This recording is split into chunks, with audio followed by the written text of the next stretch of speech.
ঘন কুয়াশায় ৩ জেলায় দুর্ঘটনা। চট্টগ্রামে ট্রাকে বাসের ধাক্কা, নিহত ৩। কুমিল্লায় বাস উল্টে প্রাণহানি ২। মুন্সিগঞ্জেও একজনের মৃত্যু। নৌপথেও বাড়ছে দুর্ঘটনার ঝুঁকি। প্রার্থিতা ফিরে পেতে নির্বাচন কমিশনে আবেদনের শেষ দিন আজ। ৪ দিনে ৪৬৯ জনের আপিল। ১৮ জানুয়ারির মধ্যে নিষ্পত্তি। নির্বাচনী আমেজের মধ্যে উদ্বেগ বাড়াচ্ছে এআই এর অপতথ্য। অপপ্রচারে তৈরি হচ্ছে সহিংসতার আশঙ্কা। সুযোগ নিতে পারে স্বার্থান্বেষী মহল, বলছেন বিশ্লেষক। প্রাথমিক শিক্ষক নিয়োগ পরীক্ষা ঘিরে প্রশ্ন ফাঁসের চেষ্টা। টাকার বিনিময়ে বিক্রির সময় রাজধানীতে আটক ২। রংপুরেও প্রশ্ন ফাঁস চক্রের ২ জন গ্রেফতার।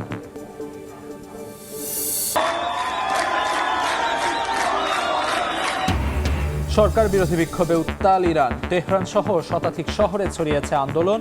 নিরাপত্তা বাহিনীর সঙ্গে সংঘাতে নিহত বেড়ে ৪৫। খামেনির পদত্যাগ দাবি, বন্ধ ইন্টারনেট।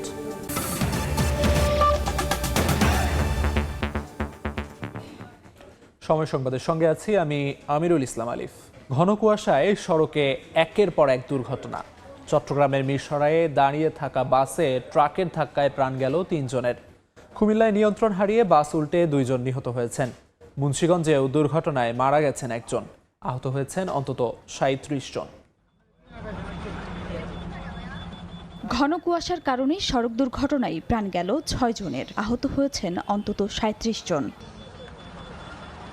হাইওয়ে পুলিশ জানায়, বৃহস্পতিবার রাতে ঢাকা থেকে ফেনী শহরের দিকে যাচ্ছিল স্টারলাইন পরিবহন। কুমিল্লার ইলিয়টগঞ্জের তুর্নিপাড়া এলাকায় নিয়ন্ত্রণ হারিয়ে ডিভাইডারের সঙ্গে ধাক্কায় বিপরীতমুখী লাইনে গিয়ে উল্টে যায়। এ সময় ঢাকামুখী একটি মাইক্রোবাসও বাসটির পেছনে ধাক্কা খায়। ঘটনাস্থলেই মারা যান বাসের ২ যাত্রী। খবর পেয়ে ফায়ার সার্ভিস ও হাইওয়ে পুলিশ আহত ১২ জনকে উদ্ধার করে হাসপাতালে ভর্তি করে।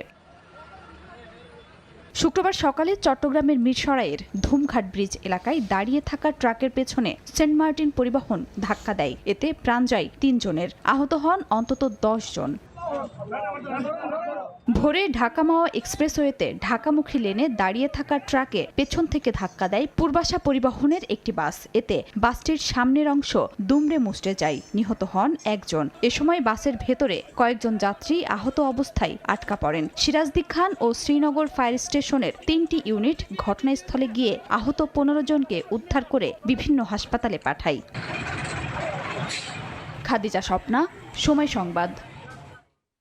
এদিকে শীত মৌসুমে নৌপথেও আতঙ্ক। ঘন কুয়াশা, বাড়ছে দুর্ঘটনা। হতাহতের সংখ্যাও একেবারে কম নয়। মাঝ নদীতে হঠাৎ দুর্ঘটনায় তাৎক্ষণিক প্রতিকার পাওয়াও বেশ দুঃসাধ্য। দুর্ঘটনার ঝুঁকি মোকাবিলায় নৌ নিরাপত্তা ও ট্রাফিক ম্যানেজমেন্ট বিভাগ সুনির্দিষ্ট নির্দেশনা দিলেও মানছেন না লঞ্চ মালিকরা। M A আজিমের report.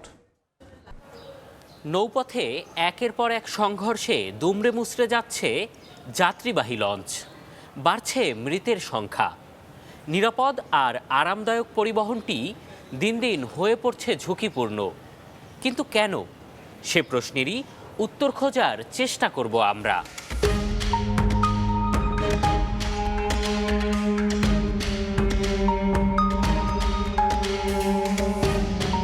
শীত বাড়ছে, কুয়াশার ঘনত্ব গভীর হচ্ছে নদীপথে, বেড়েই চলছে দুর্ঘটনা।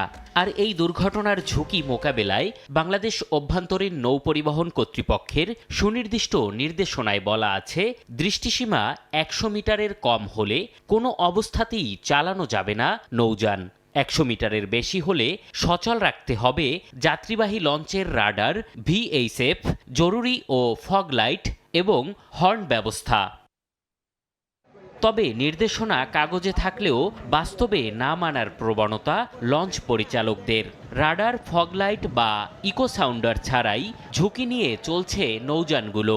তবে হাজারো মানুষের জীবন ঝুঁকিতে ফেলা এসব লঞ্চ কর্তৃপক্ষের অজুহাতের শেষ নেই। এবছর এটা ইকোর্সে বেশি, মানে রাডারের উপরে বিডব্লিউটি জোরটা বেশি দিছে, তোমার লাগাবো আমরাও। একটা রাডার লাগাইতে প্রায় ৩-৪ লাখ টাকার উপরে জায়গা। ৪ লাখ টাকা তো বলার সাথে সাথেই হয় না। আর রাডারের মনিটরের জন্য আগে অর্ডার করতে হয়, তারপরে আস্তে আস্তে একটু সময় লাগে। আমরা চেষ্টা করতেছি লাগানোর জন্য। এদিকে যারাও নির্দেশনা মেনে লঞ্চ চালাচ্ছেন, তাদের দাবি নিয়ম অমান্যকারীদের কারণে নৌপথে বাড়ছে ঝুঁকি। মুষ্টিমেয় কিছু জাহাজে মানে সমস্ত যন্ত্রপাতিগুলো আছে আর বাকিগুলোই নাই। সেক্ষেত্রে আমার ছোলার পথে আমরা যদি রাইট চলি এবং বিএসএফও কথা বলি, দেখে সব কিছু যন্ত্রপাতি দিয়ে ওদের সাথে করি, কিন্তু তারপরও ওরা তো আমাদের দেখতেছে না, আমরা দেখতেছি কিন্তু ওরা দেখতেছে না, যার কারণে আমরা সবসময় ঝুঁকির ভিতর থাকি। তবে অভ্যন্তরীণ নৌ চলাচল আইন 2021-এ সুনির্দিষ্টভাবে radar, fog light, echo sounder বা ফগ হর্ন বাধ্যতামূলক করা হয়নি, যেমন তেমনি ব্যবহার না করলে শাস্তির বিধানও রাখা হয়নি। তাই দুর্ঘটনা কমাতে কঠোর হতে পারছেন না নৌ নিরাপত্তা ও ট্রাফিক ম্যানেজমেন্ট বিভাগ।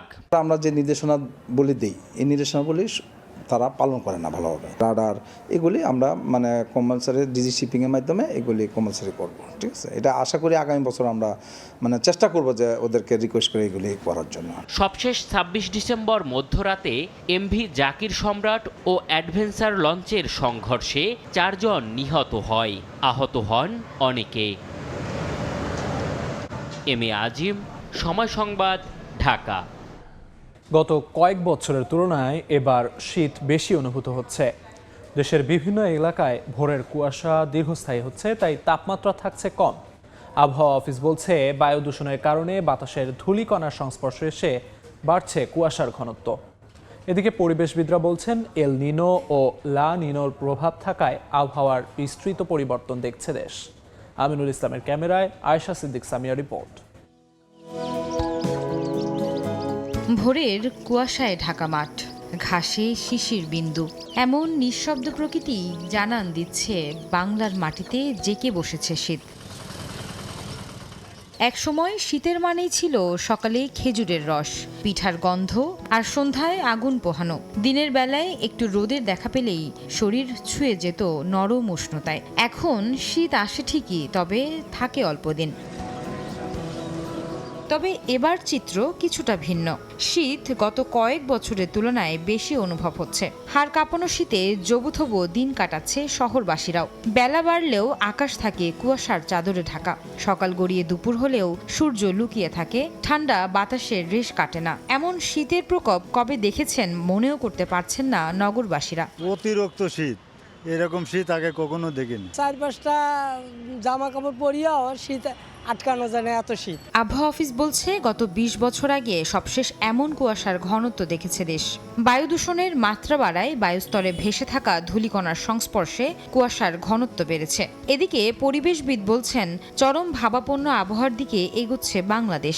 এখনই সতর্ক না হলে ষড়ঋতুর দেশে মাত্র গরম ও বর্ষা ঋতুর অস্তিত্ব থাকবে। বায়ু দূষণের যে কণাগুলো বায়ু স্তরে যখন ভেসে বেড়ায়, এটা জলীয় বাষ্পর সাথে এটা সংযুক্ত হয় এবং এর সাথে স্মগ তৈরি হয়ে ফগ তৈরি হয়। বায়ুস্তরে একটা ঘন কুয়াশার আবরণ থাকে, তখন সূর্যের আলো সারফেস পর্যন্ত পৌঁছাতে পারে না, মানুষের শীতের অনুভূতিটা বেড়ে যায়। এল নিনো এবং লা নিনোর যে ইফেক্টটি রয়েছে সেটি বাংলাদেশে বা বাংলাদেশের বে অফ বেঙ্গলের উপর ভীষণভাবে অ্যাক্টিভ রয়েছে। তখন গরমের পরিমাণ বৃদ্ধি পায়, আবার যখন লা নিনো অ্যাক্টিভ থাকে তখন শীতের পরিমাণ এবং বৃষ্টিপাতের যে তারতম্য সেটি হয়ে থাকে। এবারে শীতের ঠান্ডা হাওয়া অনেককে মনে করিয়ে দিচ্ছে পুরানো স্মৃতি, আবার কারো বাড়ছে বাড়তি কষ্ট। বিশেষজ্ঞরা বলছেন, আবহাওয়ার স্বাভাবিক বৈচিত্র্য আর বৈশ্বিক জলবায়ু পরিবর্তনের প্রভাব, এই দুই মিলিয়েই এবার বেশি শীত অনুভব করছেন নগরবাসীরা। আয়েশা সিদ্দিক সামিয়া, সময় সংবাদ, ঢাকা।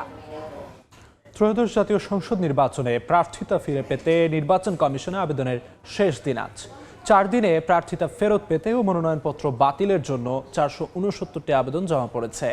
রিটার্নিং কর্মকর্তার সিদ্ধান্তের বিরুদ্ধে সংক্ষুব্ধদের নির্বাচন কমিশনে আপিল করার শেষ দিনে ইসিতে আসছেন অনেকে। কাল থেকে শুনানি শুরু করবে কমিশন। প্রতিদিন 70টি করে আবেদনের শুনানি করার পরিকল্পনা করছে ইসি। জানা যায়, প্রথম দিন 42, দ্বিতীয় দিন 122, তৃতীয় দিন 131টি ও চতুর্থ দিন বৃহস্পতিবার 174টি আবেদন জমা পড়েছে। ইসিতে দায়ের করা আপিলের শুনানি শুরু করা হবে আগামী শনিবার থেকে, চলবে 18 জানুয়ারি পর্যন্ত। প্রার্থিতা প্রত্যাহারের শেষ তারিখ 20 জানুয়ারি।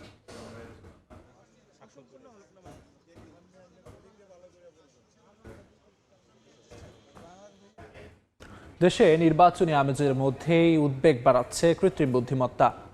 এআই ব্যবহার করে অপপ্রচারে সহিংসতা ছড়িয়ে পড়ার আশঙ্কা করছেন বিশ্লেষকেরা। তাদের মতে, শুধু স্বার্থান্বেষী মহল নয়, এই সুযোগ নিতে চাইবে রাজনৈতিক দলের একাংশ।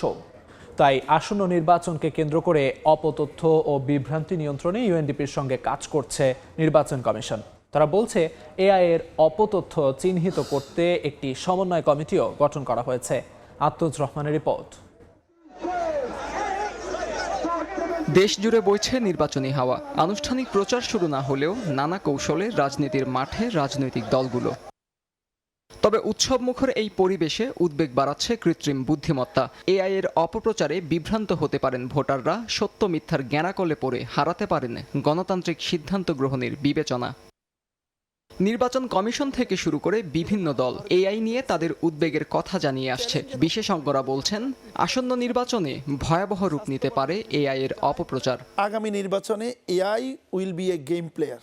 আমাদের বিভিন্ন প্রার্থী, বিভিন্ন নেতাদেরকে নিয়ে এআইয়ের মাধ্যমে বিভিন্ন ভয়েস, বিভিন্ন ইমেজ, বিভিন্ন ভিডিও ক্রিয়েট করে তাকে সোশ্যালি ডাউন করার জন্য অনেকে চেষ্টা করবে। এখন কোনটা অরিজিনাল কোনটা কি সেটা অবশ্যই চেক করতে হবে, না হলে আমাদের অ্যাজ এ নেশন আমরা কিন্তু ক্ষতিগ্রস্ত হব। অপতথ্যে সহিংসতা সৃষ্টির আশঙ্কা মাথায় রেখে এখন থেকেই সুনির্দিষ্ট পদক্ষেপ নেওয়ার পরামর্শ বিশ্লেষকদের। আগামী নির্বাচনে এই এআই এর ব্যবহারটা এটা একটা চ্যালেঞ্জিং বিষয় হবে। ফেক ছবি দিয়ে যখন প্রচারণা যাবে, এগুলো মানুষের ইন্ডিপেন্ডেন্ট জাজমেন্টের ক্ষমতাটা তখন আপনি ন্যারো করে দিলেন। সে ওইটার উপর ভিত্তি করে একটা ডিসিশন নিয়ে নিল। রাজনৈতিক দলগুলো নিজেদের মধ্যে সহিষ্ণুতার জায়গাটা, মাত্রাটা নষ্ট হয়ে যেতে পারে, অসহিষ্ণু আচরণ করতে পারে, যেটা থেকে মারামারি, সহিংসতা তৈরি হতে পারে। এদিকে এআই এর নেতিবাচক প্রচার ঠেকাতে ইউএনডিপির সঙ্গে কাজ করছে নির্বাচন কমিশন। প্রযুক্তি যত এগিয়েছে ততই বেড়েছে তার অপব্যবহারের আশঙ্কা। তাই আসন্ন ত্রয়োদশ জাতীয় সংসদ নির্বাচন ঘিরে সচেতনতা এবং দায়িত্বশীল আচরণই হতে পারে কৃত্রিম বুদ্ধিমত্তার ভয়াবহতা মোকাবিলার অন্যতম উপায়। আত্মজ রহমান, সময় সংবাদ, ঢাকা। সময় সংবাদে আরও থাকছে, বেহাল সড়কের দুর্ভোগে শরীয়তপুর পৌরসভার বাসিন্দারা। বড় হচ্ছে খানাখন্দ, চলাচলের অযোগ্য অনেক রাস্তা। দীর্ঘদিন নেই সংস্কারের উদ্যোগ।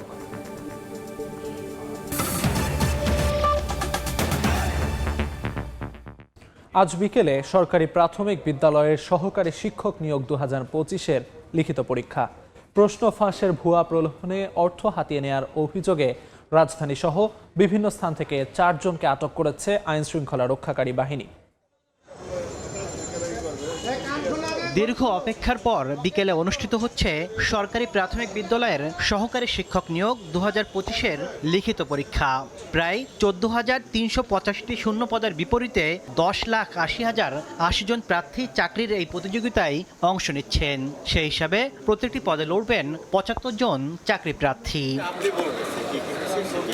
এদিকে প্রশ্নফাঁস রুখতে কঠোর অবস্থানে আইন শৃঙ্খলা রক্ষাকারী বাহিনী। রাজধানীতে প্রশ্নফাঁসের ভুয়া প্রলোভন দেখিয়ে জনপ্রতি 6 থেকে 10 লাখ টাকা পর্যন্ত হাতিয়ে নেওয়ার অভিযোগে মাহবুব নামের এক প্রতারককে বৃহস্পতিবার আটক করে সেনাবাহিনী। পরে মাহবুবের দেওয়া তথ্যের ভিত্তিতে প্রশ্নফাঁস চক্রের মূল হোতা বিল্লাল হোসেনকে টাঙ্গাইল থেকে আটক করে র্যাব। সেনাবাহিনী জানায়, মাহবুব ও বিল্লাল হোসেন মিলে প্রশ্নফাঁসের মিথ্যা প্রলোভন দেখিয়ে অর্থ আদায় করতেন। বিল্লালের বাসা থেকে 40 থেকে 50 জনের সার্টিফিকেটও উদ্ধার করা হয়। মাহবুব সে সবার কাছ থেকে সার্টিফিকেট কালেক্ট করে এবং বিল্লাল তাদেরকে প্রশ্ন দিবে বলে একটা ধারণা দিয়ে তার কাছ থেকে টাকাগুলো আদায় করার চিন্তা ভাবনা করছিল। এখন আমরা তো এই দুজনকেই ধরতে সক্ষম হয়েছি। এদিকে রংপুর থেকেও প্রশ্নফাঁস চেষ্টার অভিযোগে গুলাম কিবরিয়া ও সুমন চন্দ্র নামের 2 জনকে গ্রেফতার করেছে গোয়েন্দা পুলিশ। একটা গ্রুপ এখানে জালিয়াতির চেষ্টা করছে এবং জালিয়াতির চেষ্টাটা করে হচ্ছে আধুনিক তথ্য প্রযুক্তি ব্যবহারের মাধ্যমে। তা এরা একটা ডিভাইস ব্যবহার করে, সেই ডিভাইসের মাধ্যমে বাইরে থেকে এই উত্তরপত্রগুলো সাপ্লাই করা হয় এবং তারা এই অসৎ উপায় অবলম্বন করে পরীক্ষায় ভালো রেজাল্ট করে পরবর্তীতে চাকরিতে নিয়োগ পায়। এ চক্রের অন্যান্য সদস্যদের ধরতে অভিযান চলছে বলেও জানায় পুলিশ। তাসলিম তৌহিদ, সময় সংবাদ, ঢাকা। সীমানা জটিলতায় পাবনা 1 ও পাবনা 2 আসনে নির্বাচন স্থগিতের সিদ্ধান্ত নিয়েছে ইসি। এদিকে প্রার্থিতা ফিরে পেতে নির্বাচন কমিশনে আবেদনের শেষ দিন আজ।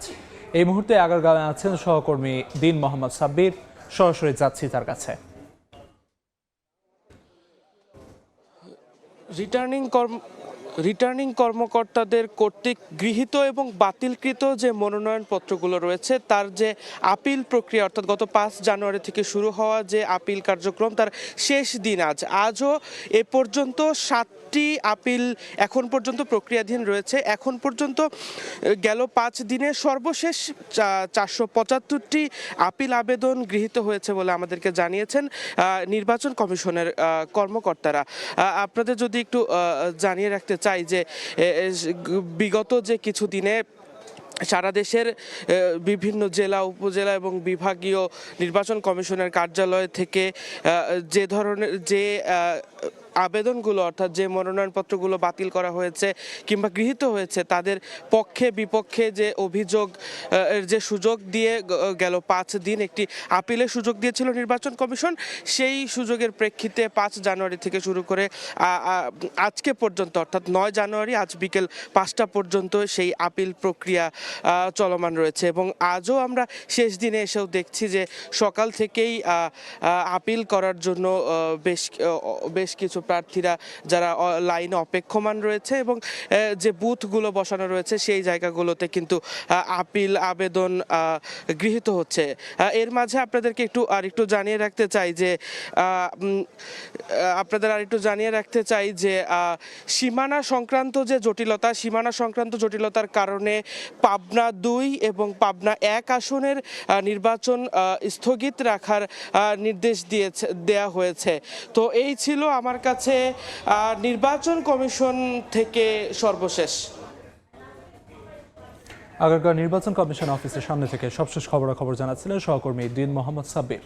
সময় সংবাদে আরও থাকছে, ভারতে নিরাপত্তা শঙ্কার ব্যাখ্যা দিয়ে আইসিসির চিঠির জবাব দিল বিসিবি। শনিবারের মধ্যে আসবে সিদ্ধান্ত, বোর্ডকে বাস্তববাদী হওয়ার পরামর্শ তামিমের। স্প্যানিশ সুপার কাপের ফাইনালে উঠেছে রিয়াল মাদ্রিদ। সৌদি আরবের জেদ্দায় নগর প্রতিদ্বন্দ্বী অ্যাটলেটিকো মাদ্রিদকে 2-1 গোলে হারিয়েছে জাভি আলোনসোর দল। লা লিগায় সবশেষ রিয়াল বেটিসের বিপক্ষে জয় পাওয়া একাদশ অপরিবর্তিত রেখেই এদিন মাঠে নামে রিয়াল মাদ্রিদ। গত সেপ্টেম্বরে অ্যাটলেটিকো মাদ্রিদের কাছে হারের প্রতিশোধের লক্ষ্যে শুরু থেকেই আগ্রাসী হয়ে খেলতে থাকে মাদ্রিদিস্তারা। কিং আবদুল্লাহ স্পোর্টস সিটিতে ম্যাচের প্রথম মিনিটেই বক্সের বাইরে ফাউলের শিকার হন জুড বেলিংহাম। ফ্রি কিক পায় রিয়াল, তা থেকে দুর্দান্ত গোল করে শুরুতেই লিড উপহার দেন ফেদেরিকো ভালভার্দে। 28 মিনিটে সহজ সুযোগ হেলায় হারান রদ্রিগো। 1 মিনিট পর সুযোগ নষ্ট করেন ভিনিসিয়াস জুনিয়রও। 32 মিনিটে সমতা ফেরানোর সুযোগ পেলেও অ্যাটলেটিকোর অ্যালেক্স বায়ানাকে হতাশ করেন থিবো কোর্তোয়া। এরপর একাধিকবার সুযোগ নষ্ট করেন শার্লট। 55 মিনিটে ভালভার্দের পাসে গোল করে ব্যবধান 2-0 করেন ব্রাজিলিয়ান উইঙ্গার রদ্রিগো। 58 মিনিটে শার্লটের গোলে ব্যবধান কমালেও শেষ রক্ষা হয়নি অ্যাটলেটিকো মাদ্রিদের। 2-1 গোলের জয়ে ফাইনালে পা রাখে রিয়াল। আইসিসির চিঠির জবাব দিল বাংলাদেশ ক্রিকেট বোর্ড। বৃহস্পতিবার দুপুরে ক্রিকেটারদের নিরাপত্তা শঙ্কার বিষয়টি ব্যাখ্যা করে এ চিঠি পাঠায় বিসিবি। ভারতের মাটিতে কেন বিশ্বকাপ খেলা সম্ভব নয় তার সমস্ত ডকুমেন্টস আইসিসিকে পাঠানো হয়েছে বলে নিশ্চিত করেছে বিসিবি সূত্র। আগামী রোববারের আগেই চূড়ান্ত সিদ্ধান্ত জানাবে ক্রিকেটের নিয়ন্ত্রক সংস্থা। এদিকে টি-20 বিশ্বকাপ ইস্যুতে বাংলাদেশ ক্রিকেট দলের ভারতে যাওয়া না যাওয়ার প্রশ্নে যুব ও ক্রীড়া মন্ত্রণালয়ের সঙ্গে একমত পোষণ করেছেন অন্তর্বর্তীকালীন সরকারের পররাষ্ট্র উপদেষ্টা তৌহিদ হোসেন। শেষ পেরেকটা ঠুকে দিল বাংলাদেশ ক্রিকেট বোর্ড। সম্ভবত ফেরার শেষ দরজাটাও বন্ধ হয়ে গেল। এখান থেকে এখন আপনি এগিয়ে যাবেন অথবা হার মেনে নেবেন। নতুন করে শুরু করা আর সম্ভব না। বুধবার যুব ও ক্রীড়া মন্ত্রণালয়ের দায়িত্বপ্রাপ্ত উপদেষ্টা আসিফ নজরুলের সঙ্গে পরামর্শ করে যে সিদ্ধান্ত নিয়েছিল বুলবুল বাহিনী, আজ তার প্রতিফলন ঘটালো বোর্ড। ভারতে ক্রিকেটারদের নিরাপত্তা শঙ্কার কারণ, বর্তমান ভারত বাংলাদেশ রাজনৈতিক পরিস্থিতি, সমস্ত কিছু ব্যাখ্যা করে আইসিসি বরাবর পাল্টা চিঠি পাঠালো বিসিবি। এখন সিদ্ধান্ত জানানোর পালা আইসিসির, আর অপেক্ষা বাংলাদেশের। ধারণা করা হচ্ছে 10 জানুয়ারির মধ্যেই চূড়ান্ত সিদ্ধান্ত আসবে আরব আমিরাতের হেডকোয়ার্টার থেকে। প্রেক্ষাপটটা একদিনে তৈরি হয়নি। দিনের পর দিন বাংলাদেশের প্রতি ভারতের আগ্রাসী মনোভাব এই রাজনৈতিক টানাপোড়েনের সৃষ্টি করেছে। বিশেষ করে অন্তর্বর্তীকালীন সরকার দায়িত্ব নেয়ার পর থেকেই বাংলাদেশ ইস্যুতে অনেক বেশি অসহিষ্ণু হয়ে উঠেছে ভারতীয় মিডিয়া থেকে শুরু করে সাধারণ নাগরিক এবং সরকার, যার প্রভাব দুই দেশের কূটনীতি, বাণিজ্য, পারস্পরিক সম্পর্কে পড়েছে ভালোভাবেই। ভারতে দুর্বৃত্তদের আক্রমণের কারণে বন্ধ আছে বাংলাদেশের দূতাবাস, এমনকি ভিসা কার্যক্রমও বন্ধ রেখেছে বাংলাদেশ কনসুলেটগুলো। এই অবস্থায় মোস্তাফিজ ইস্যুটি আগুনে ঘি ঢালার মতো হয়ে যায়। যুব ক্রীড়া উপদেষ্টা রনর সিদ্ধান্তের সঙ্গে আজ একমত পোষণ করে নিজের অবস্থান জানিয়েছেন পররাষ্ট্র উপদেষ্টা তৌহিদ হোসেন। ক্রিকেটারদের নিরাপত্তা এবং দেশের মর্যাদা নষ্ট করে বিশ্বকাপে না যাওয়ার সিদ্ধান্তের সঙ্গে শতভাগ একমত পোষণ করেছেন তিনি। আসিফ নজরুল অ্যাজ মিনিস্টার যেটা বলেছেন আমি সম্পূর্ণ সমর্থন করি এটাকে, যে আমি এটাকে এভাবে দেখি যে একজন ক্রিকেটার সে তো একটা সীমিত সময় ওখানে যাবে, খেলবে, তারপরে হোটেলে চলে যাবে। তার নিরাপত্তা যদি দেওয়া সম্ভব হয় সে কারণেই তো তাকে ফেরত দেওয়া হয়েছে অস্টেন্সিভলি। তাহলে আমার এই যে টিম যাবে, শুধু টিম যাবে না, টিমের সমর্থকরা তো যাবে, খেলা দেখতে যাবে লোকজন, তাদের নিরাপত্তা প্রশ্ন আছে। আমরা কি করে বিশ্বাস করবো যে তারা নিরাপদ থাকবে? এক। দুই হচ্ছে যে হিন্দুত্ববাদী সংগঠনগুলির যে একটা বাংলাদেশ বিরোধী কার্যকলাপ এবং কথাবার্তা চলতেছে, সেটার প্রেক্ষিতে আসলে সত্যিকার অর্থেই তো ভারতীয় সংস্থাগুলির পক্ষে নিরাপত্তা দেওয়া কঠিন হবে সবাইকে। সেই হিসাবে যে আমরা আসলে খেলবো, কিন্তু ভারতের বাইরে খেলবো যেখানে এই সমস্যা হবে।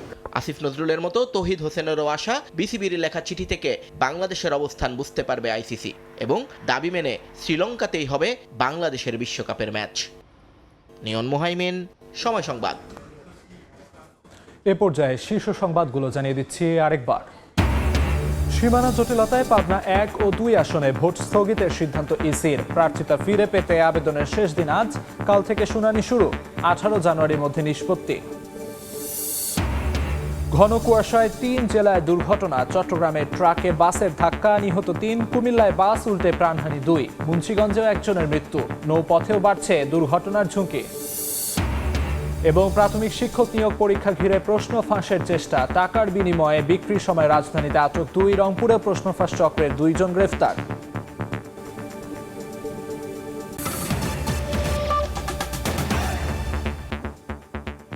এই ছিল সকাল 10টার সময় সংবাদে।